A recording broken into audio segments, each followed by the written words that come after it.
సరదాగా ఈ రోజైతే కుబేరా సినిమా చూద్దామని కావలి మానస హాల్ దగ్గరికి వచ్చేసాము. ఇక్కడికి రాగానే నాకు ఒకటి అర్థం కాలేదు. నేను కావల్లో ఉన్నానా లేదా కర్ణాటకలో ఉన్నానా అని. కావల్లో ఆ కన్నడ లాంగ్వేజ్ ఏంది మాస్టర్. మేము కొంచెం లేట్ గా వెళ్లడంతో టికెట్లు అయిపోయినాయి అని చెప్పారు. నిజానికి కుబేరా సినిమా ఫస్ట్ స్క్రీన్ 1 లోనే రిలీజ్ చేశారు. తర్వాత రషెస్ చూసి స్క్రీన్ 2 లో కూడా ఓపెన్ చేశారు. ఇంకా ఫైనల్ గా సెకండ్ షోకి స్క్రీన్ 2 లో అయితే టికెట్లు తీసుకుని లోపలికైతే వచ్చేసాము. థియేటర్ లో క్రౌడ్ మాత్రం తగ్గేదేలా అన్నట్టున్నారు.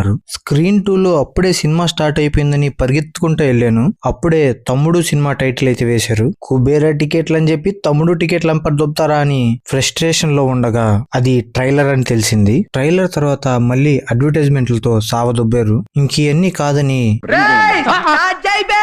అని అన్నాను. మొత్తానికి కుబేరా సినిమా అయితే స్టార్ట్ చేశారు. ఇక సినిమా విషయానికి వచ్చేస్తే మంచి సినిమాటిక్ ఎక్స్పీరియన్స్ అనే చెప్పాలి. సినిమా మొత్తం ఒక ఎత్తు అయితే ఇంట్రడక్షన్ లో ధనుష్ ఒక స్మైల్ ఇస్తాడు. ఆ స్మైల్ ని చూసి చెప్పేయచ్చు ధనుష్ వేరే లెవెల్ యాక్టర్ అని. తర్వాత ఏమవుతుంది అని మంచి సస్పెన్స్ తో అయితే ఇంటర్వెల్ బ్యాంగ్ అయితే పడుతుంది. ఇంటర్వెల్ లో వాటర్ తాగదామని వాటర్ క్యాన్ దగ్గరికి అయితే వెళ్ళాను. వాటర్ క్యాన్ లో వాటర్ అయితే లేవు.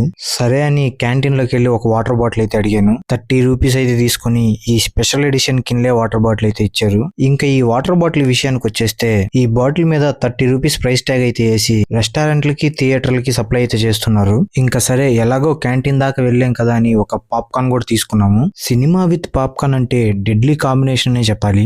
బ్యాక్ టు సెకండ్ హాఫ్ ఈ సినిమా ధనుష్ చుట్టూ తిరుగుతూ ఉంటుంది. ఫైనల్ గా అందరూ వెయిట్ చేస్తున్న పోయిరా పోయిరా పోయిరా అనే సాంగ్ కూడా వచ్చేసింది. మొత్తానికి ఒక రొటీన్ క్లైమాక్స్ తో సినిమానైతే ఎండ్ చేశారు. మీరు ఒకవేళ ఈ కుబేరా సినిమా చూసుంటే మీకు ఎలా అనిపించిందో కామెంట్ చేయండి.